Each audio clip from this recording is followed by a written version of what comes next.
오늘도 가을이 너무나 좋은 날씨 가운데 또 하나님 전에 나와서 여러분이 찬양과 경배를 올리게 하신 것 너무나 감사를 드립니다. 환영하고 너무나 반갑습니다. 한 주간도 여러분이 하나님 은혜 가운데 잘 지내셨죠? 하나님께서 날마다 같이 하시는 은혜 또 축복의 열매가 맺혀 나시기를 축원합니다.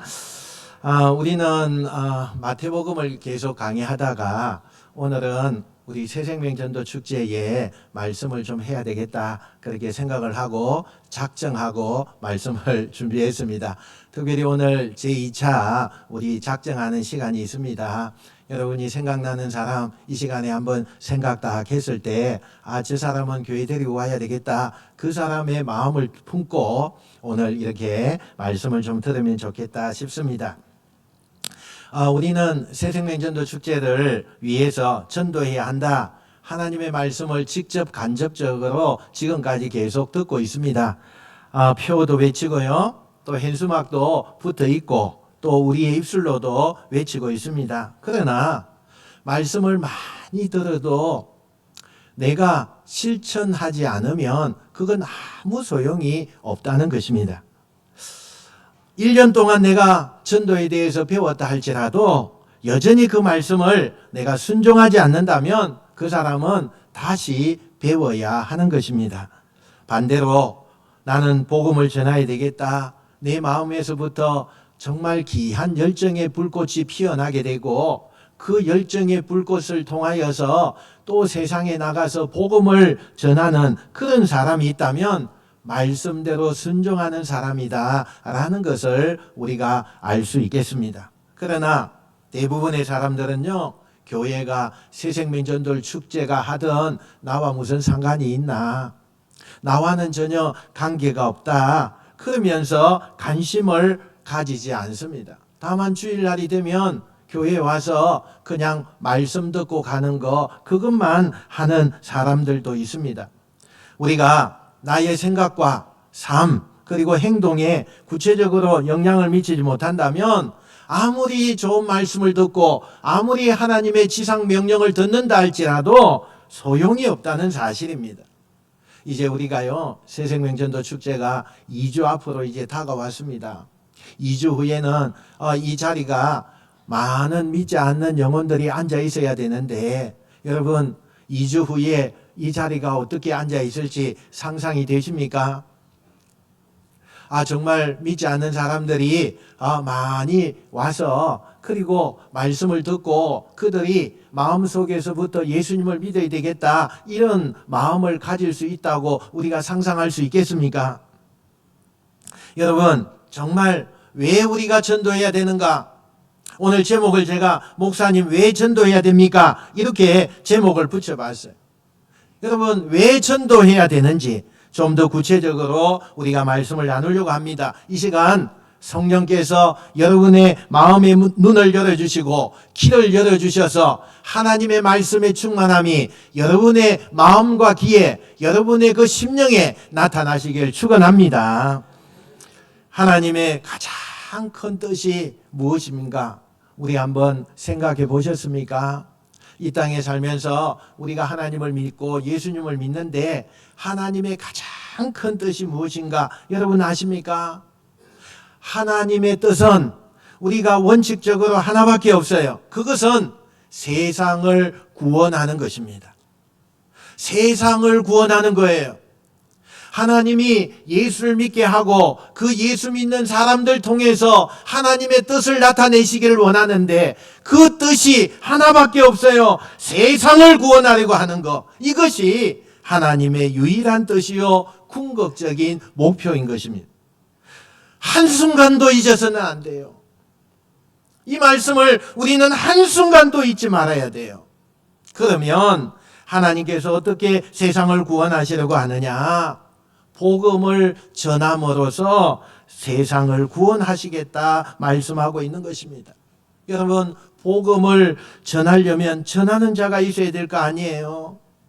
그래서 예수님이 세상에 오셔서 계실 동안에 그분은 아침부터 저녁까지요 말씀을 전하는데 모든 시간을 다 투자했습니다. 이 동네 저 동네 다니면서 하나님의 복음을 전하는데 심려를 기울여서 그들에게, 많은 무리들에게 말씀을 선포했습니다. 전하는 자가 있어야 들을 거니까요. 그리고 예수님은 하늘나라로 가신 다음에 우리에게 성령을 보내주셨습니다. 왜 성령이 오셨습니까? 교회로 하여금 입을 열어 하나님의 말씀을 이 세상에 전파하기 위하여서 성령이 이 땅에 오신 것입니다. 그러므로 성령이 임하신 교회는 복음을 전가하게 됩니다. 성령을 모시고 사는 사람은 누구든지 복음을 전하는 가슴의 열정을 가지고 있습니다. 성령이 전하게 하시니까. 하나님 나라는 복음 전하는 자를 통해서 완성되어집니다. 그래서 온 세계가 하나님을 영화롭게 하는 그날이 올 때까지 복음 전하는 일을 중단할 수 없다는 것이 그게 하나님의 뜻입니다. 그러므로 우리가 자주 하는 말이 있잖아요. 어떻게 하면 하나님을 기쁘시게 할 수 있습니까? 어떻게 하면 하나님의 뜻대로 우리가 살 수 있습니까? 이런 말을 하는데요. 어떤 면에서는 사치스러운 말입니다. 그 대답은 너무 간단해요. 정말로 하나님을 기쁘시게 하길 원합니까? 그분이 가장 원하시는 것을 순종하세요. 나의 참 전부를 이용해서 예수 그리스도 그분을 증거될 수 있도록 우리의 마음을 쏟는다면 그 사람은 자동적으로 하나님을 기쁘시게 하는 그런 사람이 되는 것입니다. 반복하는 일상생활이지만 먼저 그의 나라와 그의 의를 구하라 하는 삶에 초점을 맞추고 날마다 기도하는 마음을 가지고 날마다 성실하게 행하면 그것이 바로 하나님의 뜻대로 사는 삶이 되어지는 것입니다. 하나님의 뜻을 알려고 우리가 몇 권의 책을 사가지고 그것을 읽는다고 그것을 읽을 필요 없어요. 간단해요. 문제가 뭐냐? 순종하지 않으니까 그게 문제가 되는 거예요. 전도는 우리가 선택할 과제도 아니고 필수적인 과제입니다. 해도 되고 안 해도 되고 그것이 아니라 꼭 순종해야만 하는 필수적인 과목이에요. 우리는 사도 바울의 심정을 통해서요, 정말 하나님께서 얼마나 간절하게 영혼을 건지시길 원하시는가를 알아야 됩니다. 고린도전서 9장 16절 말씀이에요. 바울이 자기의 심정을 아주 솔직하게 말해놓고 있어요. 우리 같이 한번 읽어봅시다. 시작. 내가 복음을 전할지라도 자랑할 것이 없음은 내가 부득불할 일임이라. 만일 복음을 전하지 아니하면 내게 화가 있을 것이로다. 아멘. 여기에 보니까 부득불할 일임이라, 부득불이라는 단어가 나와요. 이 단어는 내가 하기 싫어도 해야 된다는 그런 단어입니다. 그렇게라도 하지 않으면 하나님께서 자기에게 저주를 내리실지 모르기 때문에 두려워서 억지로라도 내가 전도하는 일을 한다는 것을 말씀하고 있어요. 이게 바울의 솔직한 심정이었어요. 여러분, 바울이요 매일마다 나가서 전도하는 것이요 매일마다 즐거워서 했을까요? 어떤 때는 전도하기 싫고 어떤 때는 하나님의 말씀을 좀 쉬고 싶고 이렇게 하고 싶은 때가 많았을 거예요. 그럼에도 불구하고 오늘 부득불 할 일입니다. 여러분, 내가 하기 싫은데도 억지로 해야 된다는 거예요. 모 교회에 전도왕이 계셨어요. 이분은요 나이가 한 50대 후반 정도 되시는 그런 시무집사님입니다. 그분이 거의 모든 시간을 매일마다 전도하는데 온 시간을 다 투자했습니다. 이 집사님은 전도 폭발을 훈련을 받고 사람들에게 전도 폭발의 말씀을 전하였습니다. 그런데 그토록 건강하신 분이요 어느 날 폐암이 걸렸대요. 폐암이 걸렸어요. 그것도 초기도 아니고 3기 폐암이래요. 가망성이 없어요. 여러분 한번 생각해 보세요. 인간인데 죽으면 천국 갈 일이에요. 그런데 여러분, 사람이기 때문에 얼마 동안에 눈앞이 캄캄하지 않겠어요? 내가 이제 죽는가? 뭐 이런 마음이 들면 마음속에요 정말 갈등이 오지 않겠어요? 근데 이분이 폐암에 걸린 줄도 모르고 그 교회에 어느 한 분이요 청탁을 합니다. 집사님, 우리 남편이 지금 병원에 입원해 있는데 남편에게 전도 좀 해주세요. 이러면서 간절히 부탁을 하는 거예요. 나는 도저히 내 힘으로 남편을 전도할 수가 없어요. 그러니 집사님이 전도왕이시고 하니까 집사님 전도 좀 해주세요. 제가 그 집사님 같아도요, 제가 지금 몸이 너무너무 말할 수 없는 몸입니다. 제가 지금 전도할 힘이 전혀 없습니다 하고 피하겠는데, 그 집사님은 그래요? 그럼 제가 병원에 가서 전도하지요. 그러면서 그 전도를 받아들이는 거예요. 누군가 전도해달라고 해서 폐암 3기 환자가 병원에 가가지고 전도하는 것을 여러분 들어본 적이 있습니까? 어떻게 그렇게 할 수 있어요? 그게 중요한 거예요. 하나님을 기쁘시게 하려면 복음을 전하는 그 일보다 더 중요한 것이 없다는 것을 이 집사님은 마음속 깊이 체험하고 있었기 때문에 그가 쓰러질 때까지 끝까지 간다는 거예요. 오늘 우리가 읽은 본문에 보면 왜 우리가 전도해야 되는지, 전도를 위해서 하나님께서 우리에게 주신 3가지의 말씀을 우리가 좀 살펴볼 수 있어요. 여러분 잘 좀 기억하세요. 첫 번째는요, 복음을 주셨습니다. 복음을 주셨어요. 복음이라는 말은 기쁜 소식, 이런 뜻이에요. 기쁜 소식. 우리 오늘 본문 46, 47절 말씀 한번 같이 읽어봅시다. 46절, 47절입니다. 시작. 또 이르시되 이같이 그리스도가 고난을 받고 제3일에 죽은 자 가운데서 살아날 것과 또 그의 이름으로 제사함을 받게 하는 회개가 예루살렘에서 시작하여 모든 족속으로 전파될 것이 기록되었으니 아멘.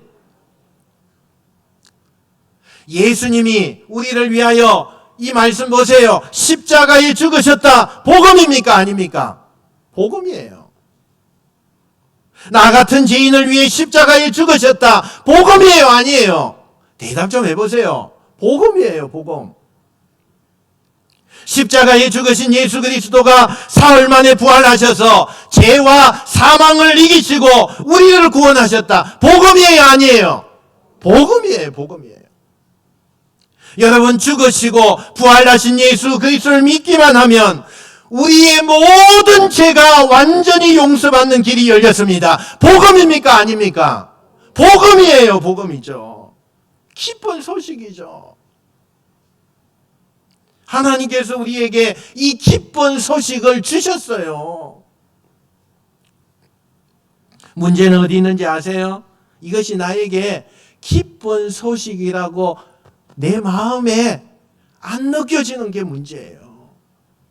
이 놀라운 복음이 내 마음에 너무 기쁜 거다. 그게 내 마음속에 느껴지지 않아요. 이게 문제예요. 여러분, 세상 사람들 한번 봐보세요. 예수님이 당신을 위해 십자가에 죽으셨고 사흘 만에 부활하셔서 당신의 모든 죄를 용서하신 구원자가 되셨습니다. 그래, 그게 어떻다고? 그게 뭔데? 하나님도요, 기쁜 소식이 안 돼요. 그렇다고 하는 것이 죄 용서함을 받았다는 사람이나 죄 용서함을 받지 않은 사람이나 다른 게 하나도 없잖아요. 그러니 세상 사람들은 그것이 왜 기쁜 소식인지 전혀 모른다는 거예요. 어떤 면에서는 예수님의 십자가와 부활 그리고 죄 용서함을 받는 이것이 기쁜 소식이 아니라 많은 사람들에게는 크게 들려지는 것이 어리석은 소리로 들리는 것을 우리가 보게 돼요. 바울이 이야기한 것처럼 십자가의 도가 멸망하는 자들에게는 미련하게 들린다고 그랬죠. 그런 경우가 참 많습니다. 참 많아요. 그런데 예수님을 믿고 교회를 다니는 분들 가운데도 예수님이 십자가에서 죽으셨다, 예수님이 십자가에서 부활하셨다, 그 주님을 믿으면 나의 모든 죄가 용서받는다 하는 것을 진짜 기쁜 소식으로 받는 사람이 몇 사람이나 돼요. 몇 사람이나. 그게 문제예요. 그게 문제라는 거예요. 여러분, 우리가 이 세상에 살다가 생명이 맞춰지게 되면 저 세상에 가면요, 죄값을 치러야 돼요. 죄값을 치러야 할 영원한 심판이 기다리고 있는데, 그 심판이 얼마나 무섭고 얼마나 잔인한가 다 알아야 돼요. 다 알아야 합니다. 그래도 우리를 위해서 십자가에 죽으시고 사흘 만에 부활하신 그 예수님을 믿기만 하면 모든 죄가 용서받는 것만큼, 그래서 기쁜 소식이 없는 거예요. 이 세상에 그게 너무나 느껴지지 않습니까? 여러분, 이 세상에 그 마음이 들게 해달라고 기도하셔야 돼요. 기도하셔야 돼요. 이 세상의 사람들에게 가장 기쁜 소식이 뭘까요? 암 선고를 받고 소망이 없이 침대에 누워있는 사람에게 가장 기쁜 소식이 뭐예요? 자식이 인류대학에 붙었다는 소식인가요? 큰 집으로 이사하게 되었다는 그 소식요? 학위 논문이 세계적으로 인정을 받았다는 그 소식요?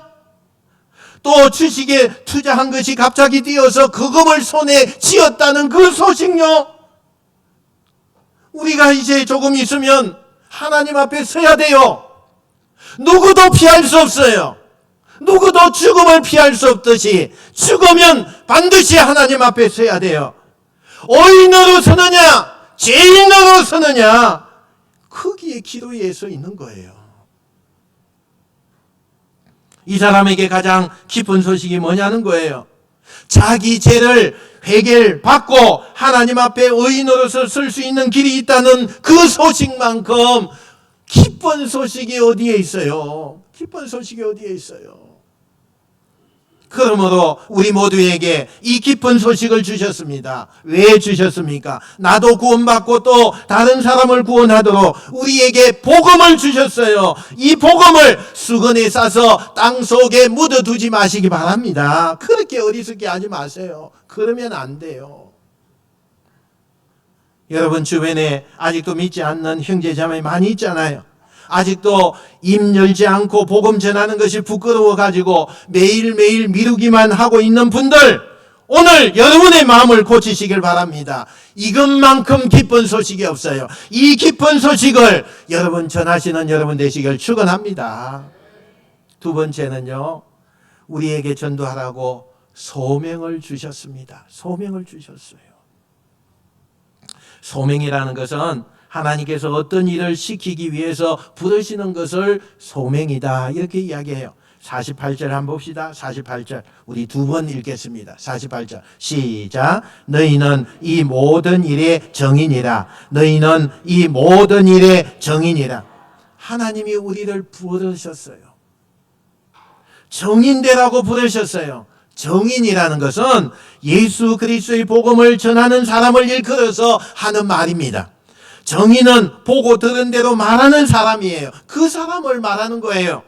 우리는 처음 목격한 사도들이 써놓은 이 성경을 말씀을 통해서 예수님의 죽음과 부활을 우리가 보았어요. 예수님이 우리의 구원자가 된 것을 보았어요. 그 본 것을 그대로 전하는 사람이 정인이에요. 우리가 정인이래요. 우리가 그 성경에 나타난 예수 그리스도가 죽으시고 부활하신 그것을 증거하는 사람이 정인이래요. 우리는 그걸 전해야 된다는 거예요. 이 정인이라는 말은요, 그 원어에 보면 말티스라고 돼요. 복수로는 말티레스라고 하는데, 이 말티레스라고 하는 것은 다른 뜻이 또 하나 있는데 똑같은 뜻이 뭐냐? 순교자라는 뜻이에요. 순교자. 정인은 곧 순교자, 이거하고 똑같은 말이에요. 하나님께서 우리를 복음 전하는 일에 불렀습니다. 부르되 죽도록 생명을 걸고 전하는 자리로 불렀습니다. 그래서 정인과 순교자라는 말은요, 같은 거예요. 같은 거. 우리나라 초대교회도 복음을 전하다가 순교당한 사람이 많습니다. 많아요. 대동강 그 귀에서 배에서 내리기도 전에 벌써 죽었어요. 순교한 그 최초의 선교사도 있지 않아요? 성경을 기록하기 이전에 초대교회에서도 복음을 전하다가 많은 사람들이 죽었어요. 그래도 전하라고 하나님께서 우리를 불렀어요. 이것이 소명이에요. 소명이에요. 여기서 너희는 이 모든 일의 정인이라고 할 때 너희는 누구를 말합니까? 지금까지 잘못 배웠으면 우리는 수정해야 됩니다. 여기서 너희는요 12사도들 이야기예요. 12사도들. 그 당시 예수님의 제자들 12사도들 너희들입니다. 그리고 그들을 통해서 지상에 나타날 모든 교회를 가리켜서 너희라고 말합니다. 12사도들, 그 당시에 12사도들에게 그렇게 했어요. 그리고 나서 그 다음에 이 모든 것을 우리가 지상에 있는 모든 교회, 그것을 가리켜서 너희라고 말합니다. 그 교회 속에 누가 포함되어 있느냐? 누가 포함되어 있습니까? 내가 포함되어 있어요. 내가 포함되어 있습니다.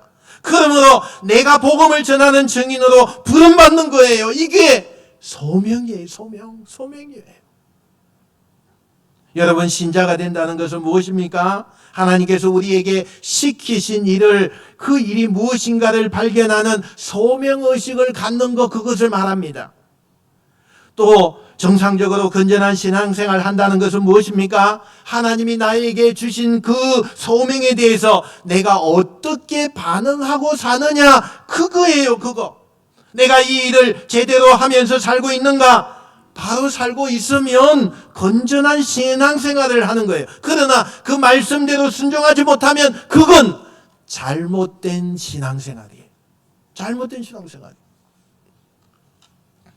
여러분, 비록 내가 세상에서 먹고 살기 위해서 힘들게 장사하고 직장에 다니고 그런 생활 하더라도 그 장사하고 직장 생활 가는 그 모든 자체가 주님의 복음을 전하기 위해 부름받은 소명자의 사명이라는 것을 잊지 마시기 바랍니다.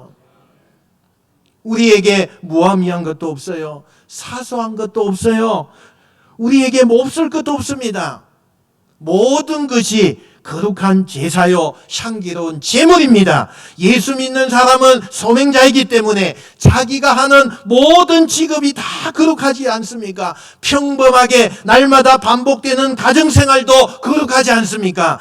모든 직업이 다 거룩하지 않습니까? 왜냐하면 나의 가정을 통해서, 나의 그 직장을 통해서 하나님의 나라가 이 땅에 임하게 되기 때문입니다. 그래서 거룩한 거예요. 나의 직업을 통해서 주님의 뜻이 이 땅에 이루어지길 소원하고 있기 때문입니다. 그래서 우리가 열심히 번 돈을 가지고 하나님 앞에 헌금하는 것입니다. 그 헌금을 가지고 이 땅에 복음 전하는 일에 우리가 쓰고 있지 않습니까? 때로는 우리가 목돈을 저축해놨다가 선교비로 그렇게 우리가 내는 일도 있지 않아요? 그렇게 함으로써 나의 직업이 거룩해지는 거예요. 그렇게 함으로써 나의 재산이 거룩해지는 것입니다. 나의 모든 재능이 거룩해지는 거예요. 나의 시간이 거룩해지는 것입니다. 믿습니까? 믿어야 돼요. 아멘도 이렇게 작게 하면 안 돼요. 진짜 나는 목청이 그냥 사실 교회 안에 목사보다요, 여러분 평신도의 정인으로서 소명이 훨씬 더 순종하기가 쉽다는 것을, 많다는 것을 여러분 믿습니까? 아이고, 예, 목청을 좀 낮게 해도 아멘 해줘서 고맙습니다. 저는 지난주에 한번 생각을 해봤어요. 생각을 봤는데 내가 불신자를 몇 명 만났나 이렇게 봤더니 지난 한 주간에 딱 한 명 만났어요. 그것도 이발소에 이발하는 그 우리 아저씨 한 명 만났어요. 한 명. 그러나 여러분은 아침에 문 열고 나가면 불신자가 많이 만나지잖아요. 그러니까 하나님께서 여러분을 복음의 소명자로 부르신 거예요. 마음만 있으면 만나는 사람마다 얼마든지 복음을 전할 수 있다, 그 말입니다. 이것이 평신도의 특권이에요. 특권. 굉장한 특권입니다.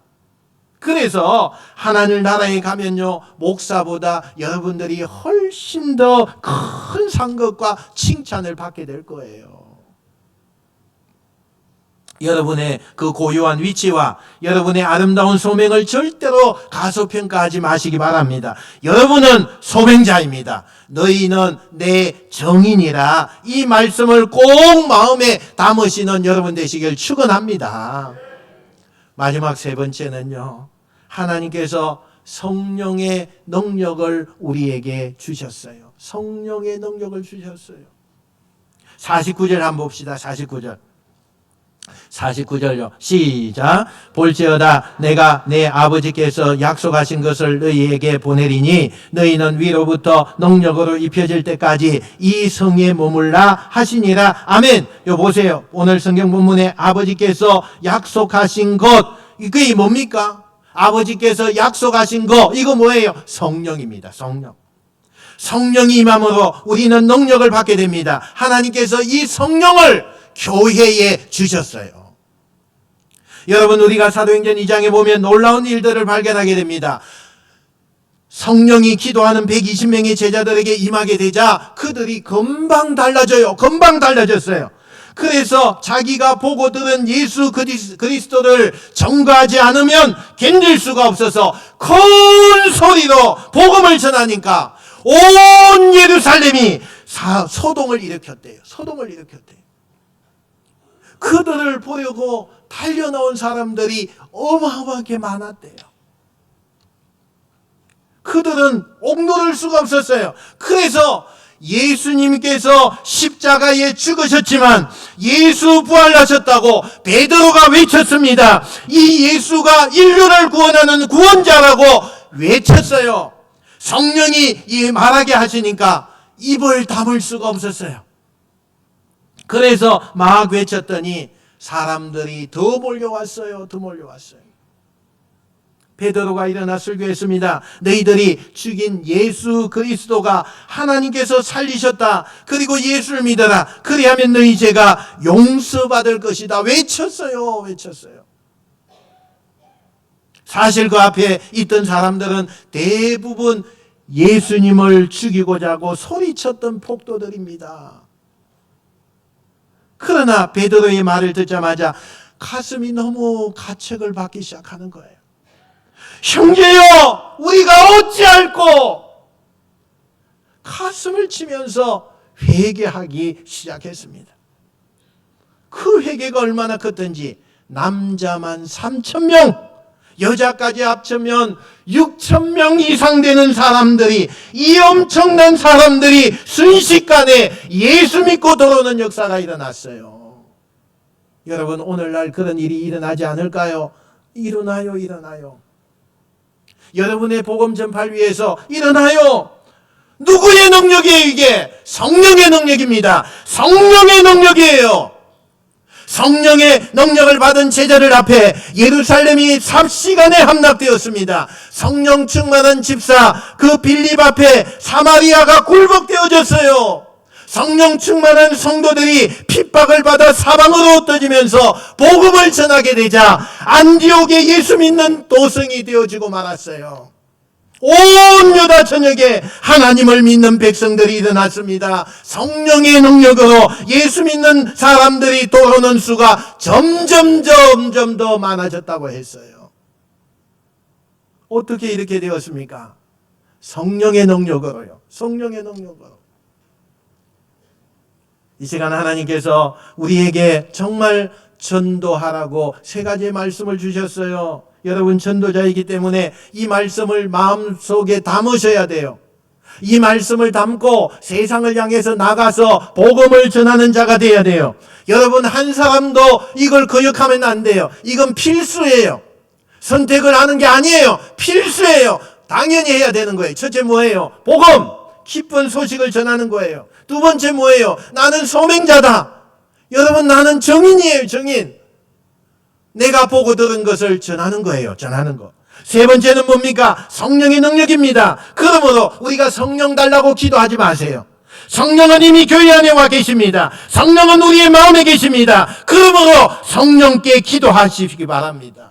우리에게 더욱더 큰 은혜를 달라고 하나님이여 우리에게 큰 능력을 주시옵소서 기도하시기 바랍니다. 우리를 성령으로 충만케 해달라고 기도하시기 바랍니다. 그러면 우리를 통해서 아무리 완악한 심령이라 할지라도 아무리 복음을 듣지 않으려고 하는 사람이라 할지라도 성령의 능력을 통해서 그 복음이 그 사람 안에 들어가게 될 줄로 믿으시기 바랍니다. 이번 새생명전조 축제를 통해서 하나님께서요 놀라운 일을 하실 것을 믿습니다. 우리 모든 사람들 통해서요 주님이 일하실 거예요. 이 대청동을 변화시킬 거예요. 이 부산을 변화시킬 거예요. 우리 부강의 그 가족들 통해서 복음이 폭발적으로 일어나서 하나님 많은 사람들 불러오게 하고 그리고 복음을 듣게 해서 믿는 자의 수가 많아지는 역사가 우리 교회에 나타나시기를 주님의 이름으로 축원드립니다. 축원드립니다. 기도하겠습니다. 하나님 아버지